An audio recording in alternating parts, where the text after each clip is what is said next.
Hi hello ನಮಸ್ಕಾರ. ಎಲ್ಲರೂ ಹೇಗಿದ್ದೀರಾ? ಕಲ್ಪನಾ ಜಗತ್ತು ಯೂಟ್ಯೂಬ್ ಚಾನಲ್ಗೆ ಎಲ್ರಿಗೂ ಸ್ವಾಗತ. ನಾನು ನಿಮ್ಮ ನಂದಿನಿ ಹೆಬ್ಬಾರ್. ಬಿಡಿಸಲಾಗದ ಬಂಧ 4ನೇ ಅಧ್ಯಾಯ. ಕತೆ ಹೇಗಿದೆ ಹೇಳಿ? ಕಡೆಯಲ್ಲಿ ಲೈಕ್, ಕಮೆಂಟ್, ಶೇರ್ ಮಾಡೋದನ್ನು ಮರಿಬೇಡಿ. ಸಬ್ಸ್ಕ್ರೈಬ್ ಆಗಿಲ್ಲ ಅಂದರೆ ಈಗಲೇ ಸಬ್ಸ್ಕ್ರೈಬ್ ಆಗಿ. ಮಾಮ ಮಾಮ ನನ್ನ ಹಿಡಿ ಬಾ ಎಂದು ನಗುತ್ತಾ ಓಡಿದಳು ಸ್ವಪ್ನ. ಏಯ್ ಬಾರೆ ಒಳಗೆ, ರಾತ್ರಿ ಆದರೂ ಮಲಗೋದು ಬಿಟ್ಟು ಆಡ್ತಿದ್ಯಾ? ಅದೇ ಹೋಮ್ವರ್ಕ್ ಮಾಡು ಅಂದರೆ ಮಾತ್ರ ನಿನಗೆ ನಿದ್ದೆ ಜೋರು ಒತ್ಕೊಂಡು ಬರುತ್ತೆ ಎಂದು ಗದರಿದಳು ನೈದಿಲೆ. ಏಯ್, ನಿನಗೆ ನಿದ್ದೆ ಬಂದರೆ ಹೋಗಿ ಮಲಗು, ನಾವೇನಾದರೂ ಬೇಡ ಅಂದಿದ್ದೀವ? ಅಷ್ಟಕ್ಕೂ ಅವಳು ಮಲಗೋದು ನನ್ನ ಜೊತೆ ತಾನೇ, ನಾನು ಮಲಗಿಸ್ತೀನಿ ಬಿಡು ಎಂದ ಶಾಸ್ತ್ರಿ ಅಕ್ಕನಿಗೆ ರೇಗಿ. ಅಪ್ಪಾಜಿ ನೋಡಿ ಇಲ್ಲಿ ಶಾಸ್ತ್ರಿನ ಎಂದು ಹೊರಗಡೆಯಿಂದಲೇ ಕೂಗಿದಳು ನೈದಿಲೆ. ಅವನು ಹುಟ್ಟಿದಾಗಿನಿಂದ ಅವರು ನೋಡಿದ್ದಾರೆ. ಈ ತಂಡೀಲಿ ನೀನೇನು ಮಾಡ್ತಿದ್ಯಾ ಮಲಗೋದು ಬಿಟ್ಟು ಎಂದು ಅವಳಿಗೆ ರೇಗಿದರು ಅನಸೂಯ. ಹೌದಮ್ಮ, ಗರ್ಭಿಣಿ ಹೆಂಗಸರು ಇಷ್ಟೊಂದು ಚಳಿಗೆ ಇರೋದು ಒಳ್ಳೆಯದಲ್ಲ. ನಿನ್ನ ಆರೋಗ್ಯ ಕೆಟ್ಟರೆ ಮಗುಗೆ ಕೂಡ ತೊಂದರೆ ಆಗುತ್ತೆ ಎನ್ನುತ್ತಾ ಬಂದರು ಸೌಭಾಗ್ಯ. ಅರೆ ಸೌಭಾಗ್ಯ, ನೀವೇನು ಇನ್ನೂ ಮಲಗಿಲ್ವಾ ಎಂದು ಕೇಳಿದರು ಅನಸೂಯ. ಅಯ್ಯೋ, ಎಲ್ಲಿ ಮಲಗೋದು ಅನಸೂಯ, ಇನ್ನೂ ನಮ್ಮನೆ ಮಹಾರಾಣಿ ಬಂದಿಲ್ಲ ಅಲ್ವಾ ಎಂದರು ಸೌಭಾಗ್ಯ.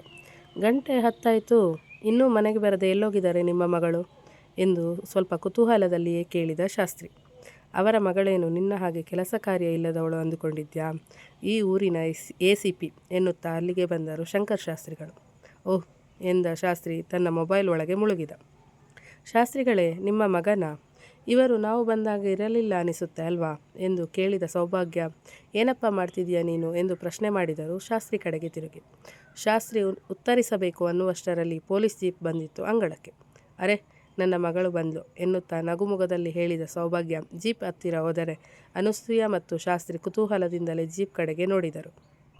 ಕೆಳಗೆ ಇಳಿದವಳ ನೋಡಿ ಅನಸೂಯ ಅವರ ಮೊಗ ಸಂತೋಷದಿಂದ ಅರಳಿದರೆ ಉಗುಳು ನುಂಗುವಂತೆ ಆಗಿತ್ತು ಶಾಸ್ತ್ರಿಗೆ.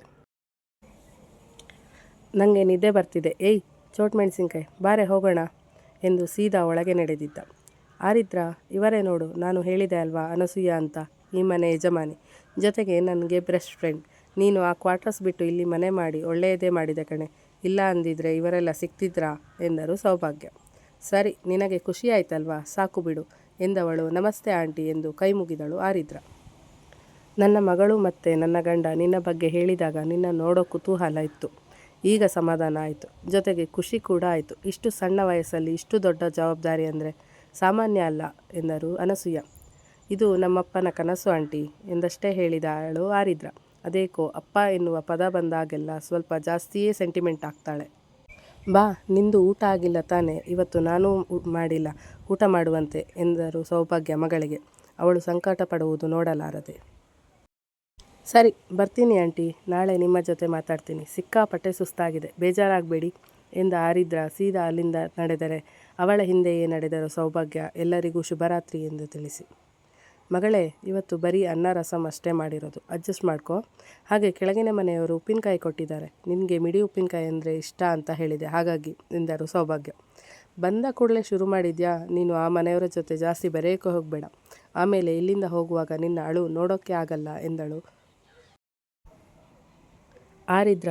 ಈ 2 ವರ್ಷದಲ್ಲಿ ಆಗಿರೋ 4 ಟ್ರಾನ್ಸ್ಫರ್ನಲ್ಲಿ ಪ್ರತಿ ಸಲ ಊರು ಬಿಟ್ಟು ಹೊರಡುವಾಗ ಅಮ್ಮ ಅಳುವುದು ನೋಡಿ ರೋಸಿ ಹೋಗಿದ್ದಾಳೆ ಅವಳು.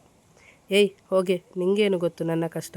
ನೀನು ಒಂದು ಮದುವೆಯಾಗಿ ಮಕ್ಕಳು ಮಾಡ್ಕೊಂಡಿದ್ರೆ ನಾನು ಆರಾಮಾಗಿ ಅವರನ್ನು ನೋಡಿಕೊಂಡು ಹೇಗೋ ಟೈಮ್ ಪಾಸ್ ಮಾಡ್ತಿದ್ದೆ, ಆದರೆ ನೀನು ನೋಡಿದರೆ ಎಂದು ರಾಗ ಎಳೆದರು ಸೌಭಾಗ್ಯ. ನಿನಗೆ ಮನೆಯಲ್ಲಿರೋಕ್ಕೆ ಅಷ್ಟೊಂದು ಕಷ್ಟ ಆದರೆ ವಾಪಸ್ ನಿನ್ನಪ್ಪನೇ ಮನೆಗೆ ಹೋಗು, ಇಲ್ಲ ಆ ಅಪ್ಪ ಅಮ್ಮನಿಗೆ ಕಾಲ್ ಮಾಡಿ ಇಲ್ಲಿಗೆ ಬರೋದಕ್ಕೆ ಹೇಳು ಎಂದಳು ಆರಿದ್ರ. ಅವರು ನಿನಗೆ ಅಜ್ಜ ಅಜ್ಜಿ, ನೀನೇ ಫೋನ್ ಮಾಡಿ ಬರೋಕ್ಕೆ ಹೇಳು, ಹೋದ್ಸಲ ಬಂದಾಗ ನೀನೇ ತಾನೇ ಬೈದು ಕಳಿಸಿದ್ದು ಎಂದರು ಸೌಭಾಗ್ಯ ಮಗಳ ಮೇಲೆ ರೇಗುವಂತೆ. ಮತ್ತೆ ದಿನಕ್ಕೊಂದು ಗಂಡು ಕರೆಸಿ ಮದುವೆ ಆಗು ಅಂದರೆ ಇನ್ನೇನು ಮಾಡೋಕ್ಕಾಗುತ್ತೆ? ಸದ್ಯಕ್ಕೆ ನನಗೆ ಮದುವೆ ಆಗೋಕ್ಕೆ ಮನಸ್ಸಿಲ್ಲ. ನಿನ್ನಪ್ಪ ಅಮ್ಮನಿಗೆ ಇದನ್ನು ಸರಿಯಾಗಿ ತುಂಬಿ ಅವರನ್ನು ಕರೆಸು ಆಯಿತಾ? ನಾನು ಹೋಗಿ ಫ್ರೆಶ್ ಆಗಿ ಬರ್ತೀನಿ ಎಂದು ಕೋಣೆಗೆ ನಡೆದಳು ಆರಿದ್ರ. ಏಯ್, ನಾನೇನು ಹೇಳಿದ್ದೆ ನಿನಗೆ? ಹೇಳಿದ ಒಂದು ಕೆಲಸ ಮಾಡೋಕ್ಕೆ ಆಗಲ್ವಾ ನಿಂಗೆ ಎಂದು ಫೋನ್ ಮಾಡಿ ಯಾರಿಗೋ ಜೋರಾಗಿ ಬೈಯುತ್ತಿದ್ದ ಶಾಸ್ತ್ರಿ ಅವರಿಗೆ ಮಾತನಾಡುವ ಅವಕಾಶ ಕೂಡ ಕೊಡದಂತೆ. ಮಾಮ, ಯಾರಿಗೆ ಬೈತಿದ್ಯಾ ನೀನು ಎಂದಳು ಚೋಟ್ ಮೆಣಸಿನಕಾಯಿ ಮಲಗಿದವಳು ಎದ್ದು ಕುಳಿತುಕೊಂಡು. ತಕ್ಷಣವೇ ಫೋನ್ ಕಿವಿಯಿಂದ ತೆಗೆದವ. ನಿಂಗೆ ಇನ್ನೂ ನಿದ್ದೆ ಬಂದಿಲ್ವಾ ಎಂದು ರೇಗಿದಂತೆ ಕೇಳಿದ ಶಾಸ್ತ್ರಿ. ನಿದ್ದೆ ಬರ್ತಿಲ್ಲ ಮಾಮ, ನೀನು ಕತೆ ಹೇಳು, ಆಗ ನಿದ್ದೆ ಬರುತ್ತೆ ಎಂದು ಹಲ್ಲು ಗಿಂಜಿದವಳ ಉರಿಗಣ್ಣಲ್ಲಿ ನೋಡಿದವ ಕತೆ ಹೇಳಬೇಕಾ ನಿನಗೆ? ಇಲ್ಲಿ ನಂದೇ ಒಂದು ಕತೆ ಆಗಿದೆ, ಇವಳಿಗೆ ಕತೆ ಹೇಳಬೇಕಂತೆ. ತೆಪ್ಪಾಗಿ ಕಣ್ಮುಚ್ಕೊಂಡು ಮಲಗಿದ್ರೆ ಸರಿ, ಇಲ್ಲ ಎತ್ತಿ ಹೊರಗಡೆ ಬಿಸಾಕ್ತೀನಿ ನಿನ್ನ ಎಂದು ಗದರಿದ ಶಾಸ್ತ್ರಿ. ತನ್ನ ಮಾಮ ಸಿಟ್ಟಲ್ಲಿ ಹೇಳಿದ್ದೇ ಹೊದಿಕೆ ಮುಖದ ಮೇಲೆ ಹಾಕಿಕೊಂಡು ಮಲಗಿದಳು ಪುಟಾಣಿ ಸ್ವಪ್ನ. ಮುಂದೆ ಆದಷ್ಟು ಬೇಗ.